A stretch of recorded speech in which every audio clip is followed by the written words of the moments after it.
이사야 53장 1절에서 9절에 있는 말씀입니다. 우리가 전한 것을 누가 믿었느뇨? 여호와의 팔이 누구에 나타났느뇨? 그는 주 앞에서 자라나기를 연한 순 같고 마른 땅에서 나온 줄기 같아서 고운 모양도 없고 풍채도 없은즉 우리의 보기에 흠모할 만한 아름다운 것이 없도다.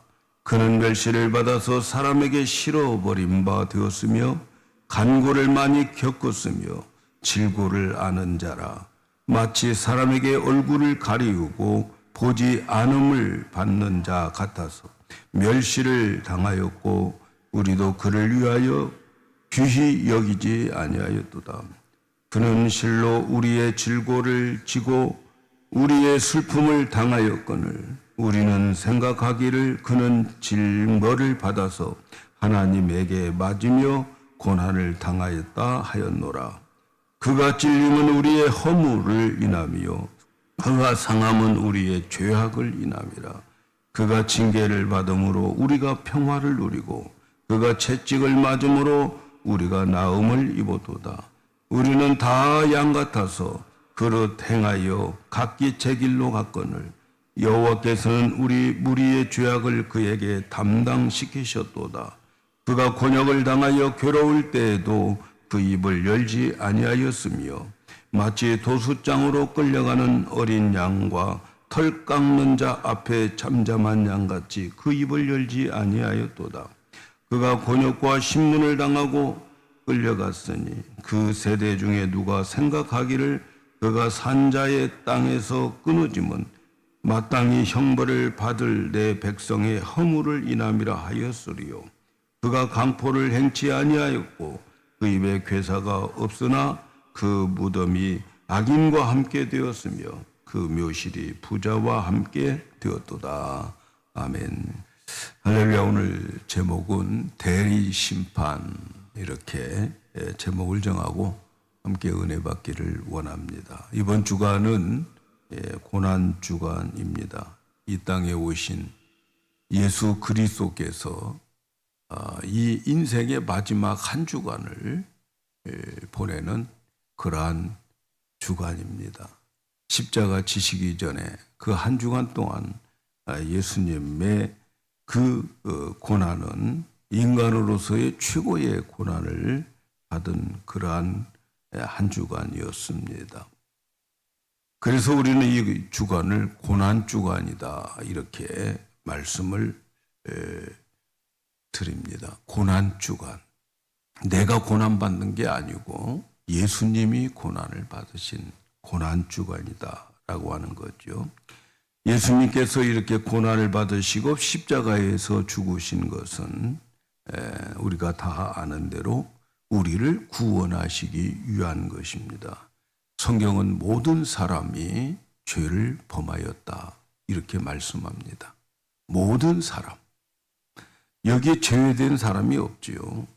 그리고 죄의 삭은 사망이다 이렇게 말하고 있지요. 죄의 삭은 사망이다. 여기서 말하는 사망은 우리 육체가 죽는 죽음을 말하는 그러한 의미보다는 영원히 꺼지지 않는 불과 유황불에서 영원히 사는 그 고통스러운 심판을 말하는 거죠.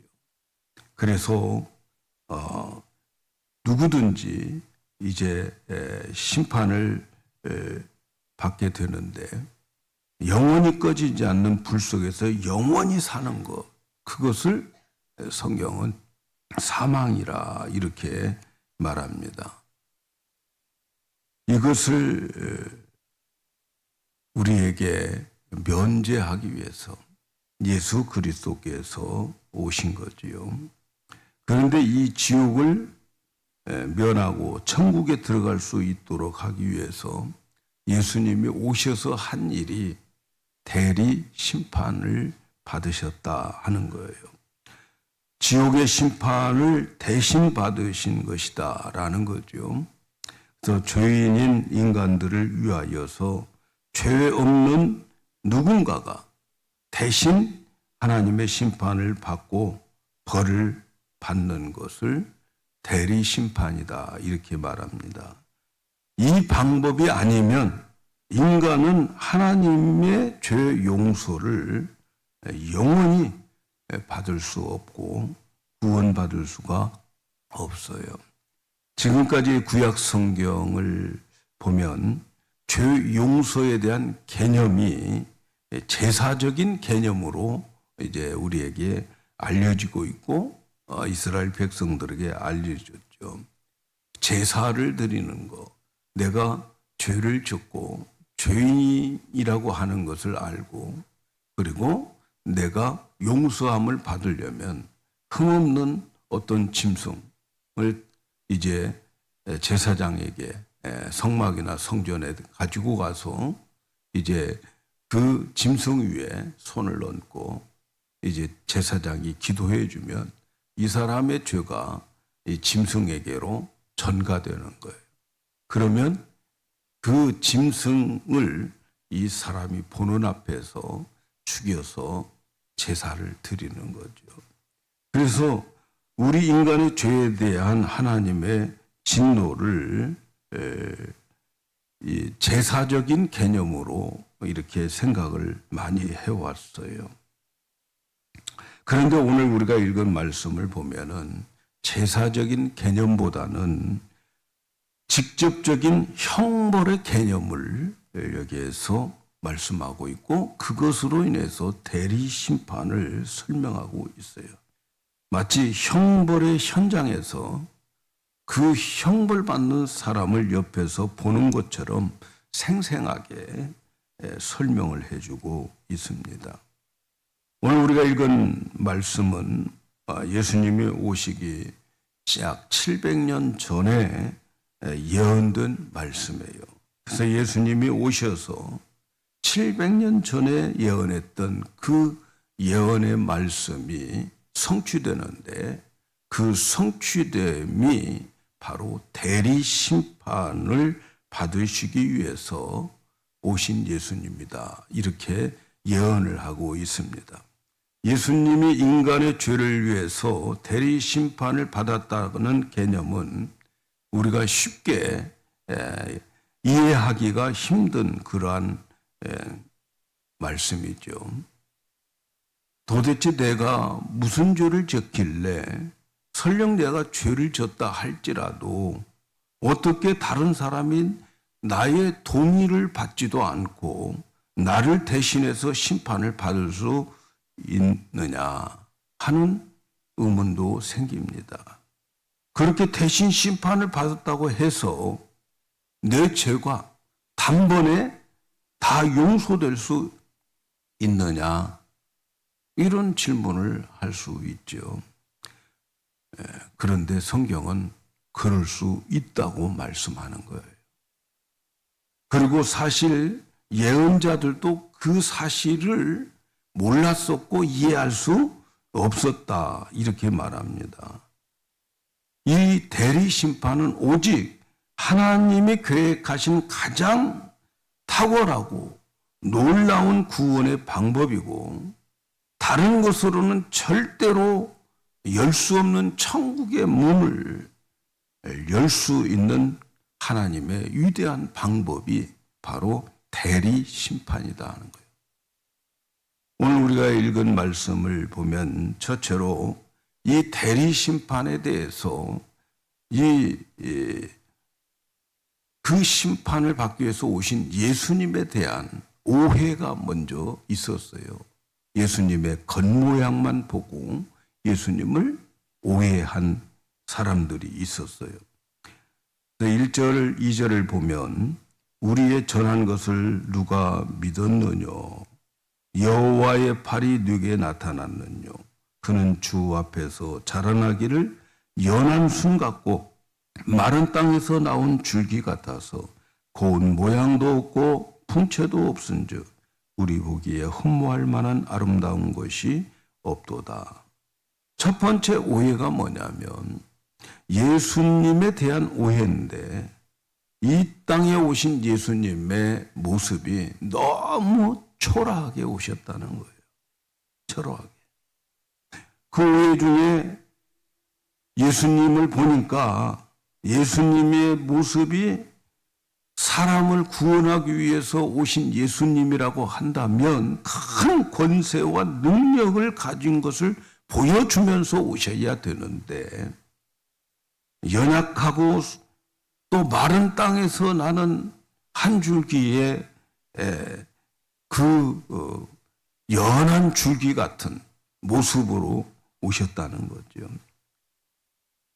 싹이 나은 아주 연한 순이 이렇게 돋아나는 모습처럼 오셨고, 메마른 땅에 어쩌다가 한 가지가 이렇게 올라오는데 그렇게 연약한 모습으로 오셨다 하는 거지요.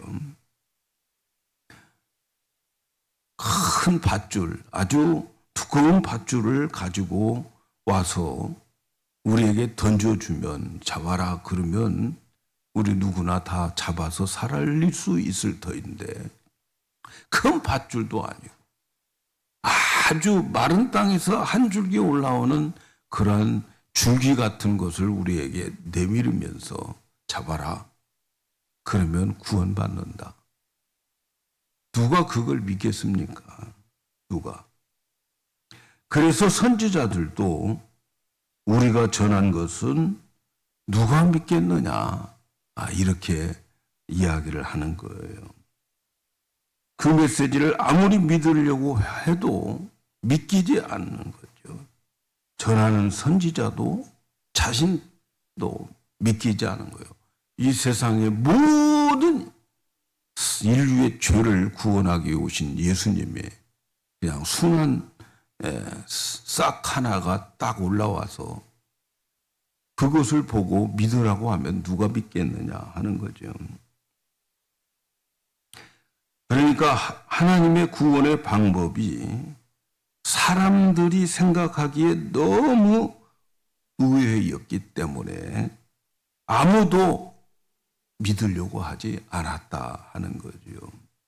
또 여호와 팔이 누구에 나타났느냐? 하나님 여호와의 팔은 하나님의 구원의 능력을 말하는데, 구원의 능력이 어디서 나타났느냐? 하나님의 구원의 능력은 엄청난 기적도 아니고 수많은 사람들이 모인 어떤 정치적인 그러한 결단도 집단도 아니란 말이죠. 상상도 못했던 아주 연약한 싹에서, 한 순에서 하나님의 구원의 능력이 나타난 것이라는 거죠. 하나님이 보내신 구원자는 아주 강하고 튼튼한 밧줄을 가지고 오신 것이 아니라 연한 순 같고 마른 땅에서 나온 줄기같이 보였다. 예수님의 탄생을 보면 그렇게 보이지 않아요. 예수님은 이 세상에 수많은 사람들이 자기가 자고 쉴 수 있는 곳이 있었지만 예수님 탄생하실 때에는 베들레헴의 마구간에서 태어났어요.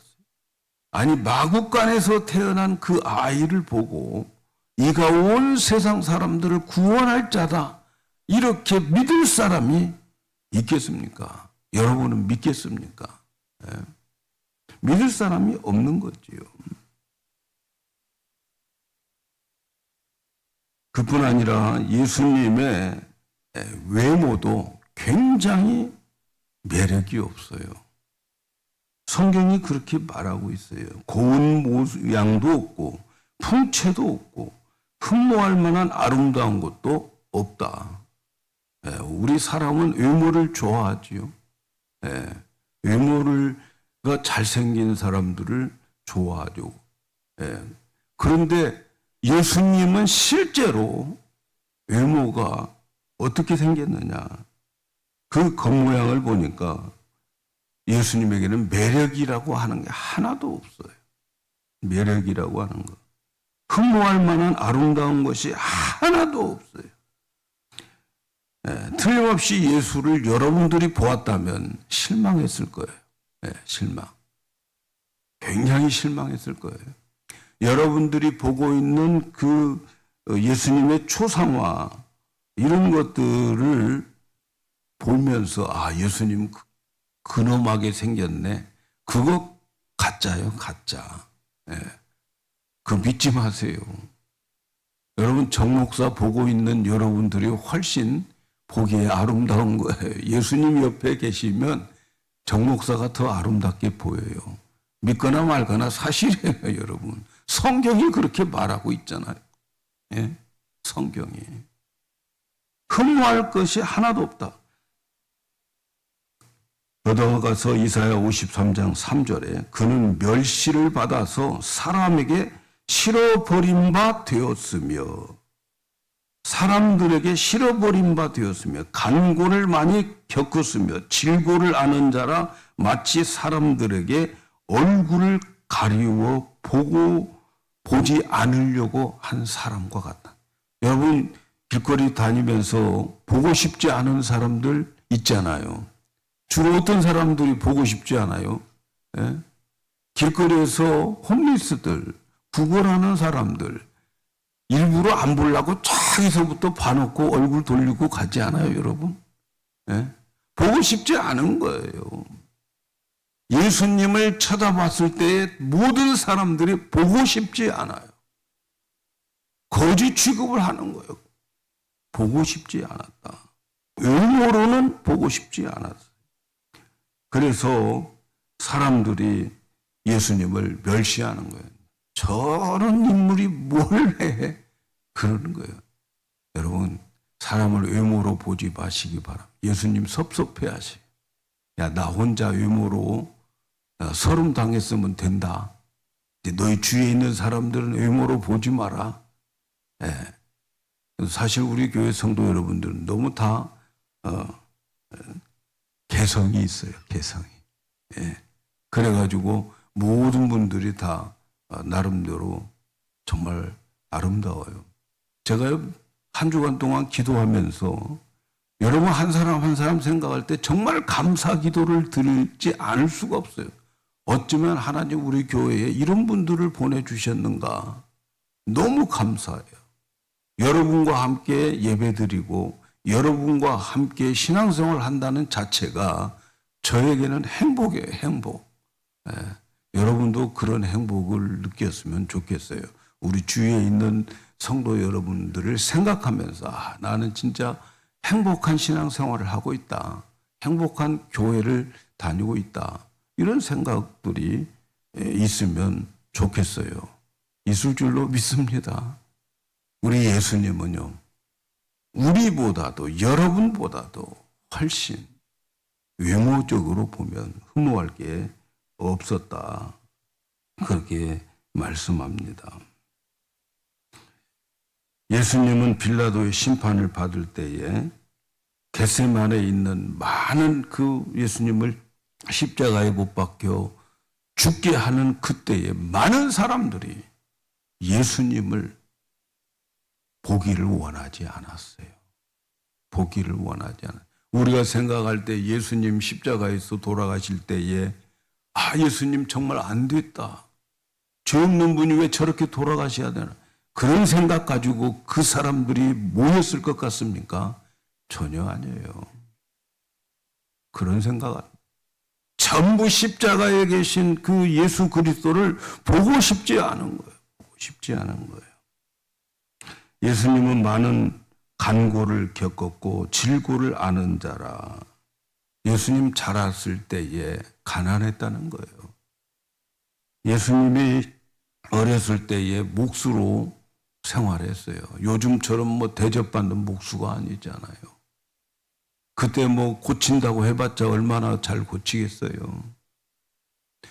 가난하게 사셨어요. 어쩌면 전설에 내려오는 이야기에 보면 이 마리아와 요셉이 결혼했는데 요셉이 일찍 죽었다는 거예요. 예, 소년 가장이었을지도 몰라요. 그런 예수님의 모습이었다 하는 거죠. 예수님은 가난하게 사셨어요. 실제로 예수님이 사역하실 때에도 여우도 굴이 있고 공중에 나는 새도 집이 있다. 근데 인자는 머리 둘 곳도 없다. 이렇게 말씀하셨어요. 예수님 33년의 인생이 그렇게 예수님은 많은 간고, 질고 겪었다 하는 거죠. 그래서 사람들은 예수님에 대한 외적 오해를 많이 하셨다 하는 거죠. 그런데 오늘 말씀에 보니까 그 하나님의 구원의 절정은 그렇게 사람들이 오해할 만큼 보여지는 그 예수 그리스도를 대리로 우리를 위해서 심판을 받게 하셨다 하는 거죠. 대리 심판을 우리가 정확하게 이해를 해야 돼요. 구약 성경에서는 대부분 제사 의식으로 설명을 하기 때문인데, 근데 오늘은 대리 심판이라고 하는 말은 형벌을 의미하는 거예요. 형벌을. 어렸을 때 우리 학교 다닐 때 반이 시끌시끌 잠깐 선생님이 나갔다 오는데 교실이 그냥 엉망이에요. 옆에 있는 선생이 도대체 저 반은 선생이 있는 거야 없는 거야 할 정도로 시끄러울 때가 있었어요. 그래가지고 선생님이 와가지고 화가 얼마나 났는지 몰라요. 화가. 그래가지고 우리는 또 옛날처럼 또 의자 들고 손 들고 있겠구나 생각했는데 선생님이 반장 나와! 그래가지고 반장 혼자 나와서 5대 맞고 우리 다 안 맞았어요. 반장이 대신 심판을 받은 거죠. 대리 심판을 받은 거예요. 저는 그때 맞지 않았지만 그래도 반장이 부러웠어요. 에휴, 반장에서 저렇게 대리로 한번 맞아봤으면 좋겠다. 그런 생각도 들 때가 있어요. 한 사람이 맞음으로 인하여서, 한 사람이 심판받음으로 인해서 모든 사람이 다 용서함을 받게 된다 하는 거지요. 그래서 이사야에 보면 중요한 말씀이 이 세상에서 고통을 겪을 때에 우리의 죄를 예수님이 고통을 겪을 때에 모든 인간의 형벌이 예수님에게로 다 넘겨지고 그리고 예수님은 고통을 받으셨다는 거죠. 예수님이 고통을 받는 것은 모두가 다 우리의 죄 때문이다.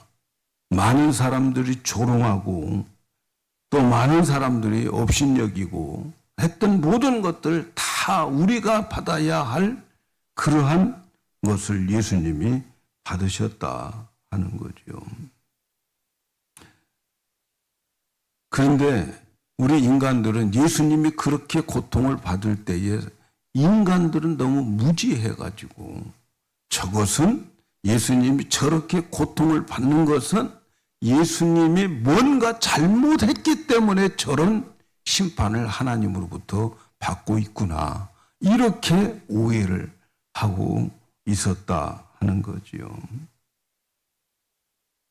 그래서 이사야 53장 4절에 그는 실로 우리의 질고를 지고 우리의 슬픔을 당하였거늘 우리는 생각하기를 그는 징벌을 받아서 하나님에게 맞으며 고난을 당한다 하였도다. 예수님이 그 고난을 받는 그것은 예수님 자체가 잘못해서 그렇게 되었다라고 생각을 했다는 거지요. 예수님께서 왜 그런 질고를 지으셨고 왜 예수님께서 그렇게 많은 고민과 슬픔을 가졌을까요? 그것은 하나님께서 모든 인간의 죄를 예수님에게 다 지워 버렸기 때문에 그런다는 거죠. 예수님은 이 세상에 오셔서 우리의 모든 어려움, 고민들 다 가져가기 위해서 오셨어요. 예수님은 인간의 모든 질병들을 다 가져가기 위해서 오셨어요. 죽음에 이르는 병, 또 멸망에 이르는 병을 다 예수님이 가져가기 위해서 오셨어요. 이처럼 예수님은 우리의 모든 고민과 저주를 다 혼자 다 짊어지고 괴로워하신 그 예수님이었어요. 그런데 그게 사람들은 오해를 하게 되는, 이것은 우리 때문이 아니고 예수님 자신이 그런 죄를 지었기 때문이다. 이렇게 오해를 했다는 것. 더 중요한 것은 5절에 이런 말씀이 있어요. 그가 찔림은 우리의 허물을 인하며 그가 상함은 우리의 죄악을 인함이라. 그가 징계를 받음으로 우리가 평화를 누리고 그가 채찍 맞음으로 우리가 나음을 입었도다. 여기서 예수님이 받으신 모든 고난은 찔렸고 또 상했고 징계를 받았고 그리고 채찍을 맞았다 하는 건데, 이것을 찔림과 채찍 맞음은 육체적인 고난을 예수님이 다 담당했다는 거고, 그리고 징계와 채찍 맞는 것은 정신적인 고통을 받으셨다 하는 거지요. 여러분, 이 세상에서 가장 억울한 것이 무엇일까요? 어떨 때가 제일 억울합니까, 여러분? 가장 억울한 거, 죄를 짓지도 않았는데 억울한 누명을 쓰고 심판을 받는 거예요. 그런데 이 세상에서 예수님보다 더 억울한 사람 있을까요? 없을 것입니다. 예수님은 전혀 죄 짓지도 않는 분인데 죄의 누명으로 뒤집어 쓰고 그리고 유죄 판결을 받고 십자가에서 사형을 당했어요. 사람들은 예수님이 거짓말한다고 생각했어요. 예수님은 군중을 선동하는 자라고 생각했어요. 예수님은 거짓 선지자라고 생각했어요. 이스라엘의 반역자라고 생각을 했어요. 그래서 예수님을 십자가에 죽여야 된다 했어요. 죄가 있어서요? 예수님은 죄가 없음에도 불구하고 생각해 보면 억울하게 십자가를 지신 거죠. 그런데 놀라운 일이 일어난 거죠. 예수님의 등에 채찍이 떨어지고 예수님의 몸에서 살점이 떨어지고 십자가에서 피가 흘림으로 인해서 우리 인간들의 마음에는 상처가 치료되고 마음속에 있는 무거운 짐들이 가벼워지기 시작한 거예요. 모든 사람들이 화가 나서 모든 사람들이 화풀이 해서 예수를 십자가에 죽으시게 했지만, 그러나 하나님께서는 우리 모든 죄인들을 다 예수님의 죽으심으로 용서를 해 주셨다는 거죠. 이것이 어떻게 가능할까요? 내가 동의하지 않았는데 다른 사람을 위해서 나를 위해서 죽었다고 내가 언제 죽게 만들었어요? 내가 언제 죽어달라고 했어요? 그런데 말이죠. 하나님께서 보낸 이 사람의 죽음은 보통 사람의 죽음이 아니에요. 하나님께서 보내주신 이 사람의 죽음은 일방적인 죽음이지만, 그러나 이 사람의 죽음은 하나님의 아들의 죽음이다라고 하는 거죠.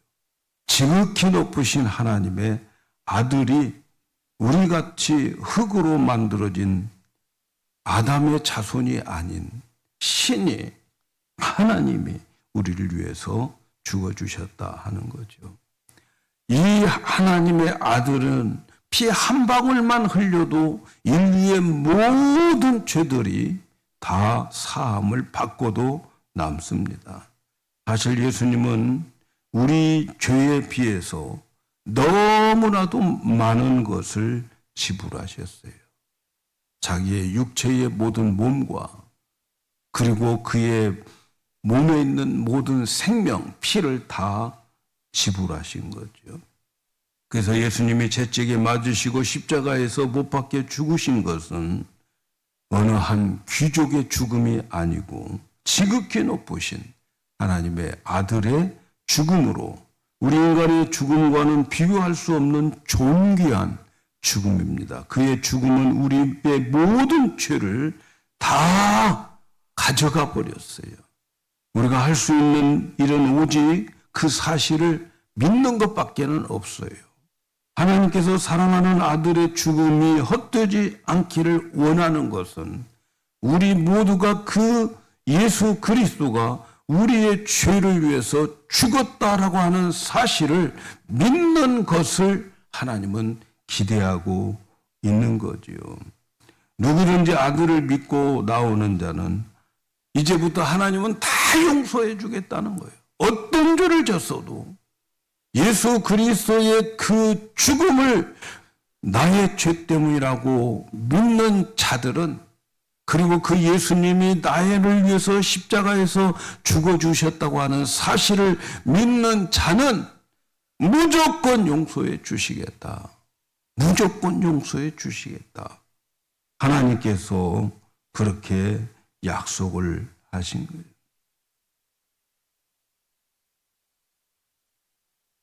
그래서 하나님은 말이죠, 우리가 예수님이 나의 죄를 위해서 죽었다라고 하는 사실을 믿고 하나님께 나오는 자들을 탕자처럼 받아들이는 거예요. 어떠한 삶을 살고 어떠한 죄를 짓고 그런 거 상관없어요. 예수 믿는 자를 하나님이 보실 때에는 죽은 이 탕자가 살아서 돌아왔다 하면서 그를 기뻐하는 거예요. 하나님께서 예수 믿는 우리를 기뻐하시는 이유가 바로 예수 그리스도가 나를 위해서 죽으셨다고 정말로 기뻐하며 감사하며 찬양하며 예배하는 그들을 하나님이 가장 기뻐하는 거예요. 그걸 믿지 않는 자들은 하나님께서는 대신 그렇게 많은 하나님의 사랑을 받고도 받아들이지 않는 자들은 하나님은 인정하지 않는 그들을 불과 유황의 불에 던지는 사망에 이르게 합니다. 예수님은 우리의 죄를 억울하게 대신 책임을 지면서 해명하시지도 않고 도수장으로 끌려가는 어린 양과 같이 털 깎는 자 앞에 있는 양처럼 아무 말을 하지 않고 입을 열지 않았다는 거죠. 여러분, 예수님이 십자가를 지고 갈 때 그 수많은 사람들이 예수님에 대해서 모독하고 모욕하고 하는 수많은 욕을 먹으면서도 예수님은 아무 말씀하지 않고 십자가에서 돌아가셨어요. 어린 양이 이제 죽을 줄 알고 도수장으로 끌려가면 안 돼요. 아무 소리도 안 낸대요. 소리도. 예수님은 그렇게 죽으셨고, 그리고 예수님은 예언한 대로 악한 자들과 함께 죽었어요. 양쪽에 강도들과 흉악한 범죄자들과 함께 죽었고, 또 예수님은 아리마대 요셉의 부자의 무덤에 예수님은 들어가셨어요. 사람들은 예수님이 십자가에서 죽는 것을 한 반역자로서 처벌받는 것, 처형받는다고 생각했지만, 그런데 하나님은 그 예수님의 죽음을 속건제로 받아들였다. 그렇게 말씀해요. 사람들이 몰라서 죽인 그 예수. 그런데 하나님은 그 예수님의 죽음을 보통 사람의 죽음으로 보지 않고 속건제로 받으셨다. 그렇게 말씀하고 있어요. 인간이 하나님의 아들을 죽였다면 당장 하나님께서 화를 내고, 그래서 그 인간들을 심판해야 될 것인데, 그런데 하나님은 그 아들을 제물로 받으셨다는 거죠. 아들이 억울하게 죽어가는 그 아들을 하나님은 제물로 받으셨다. 그래서 인간의 모든 죄를 용서해 주셨다 하는 거죠. 그래서 대리 심판의 결과가 뭐냐? 대리심판의 결과 하나님이 예수 그리스도를 죽음으로 받으시고 그리고 대신 우리 인간들의 모든 죄를 용서해 주시는데 아무나 용서해 주시는 것이 아니고 나의 죄를 알고 내 죄를 위해서 예수님께서 대리심판자로 죽어주셨다고 하는 사실을 믿는 자들에게만 용서해 주시는 거예요.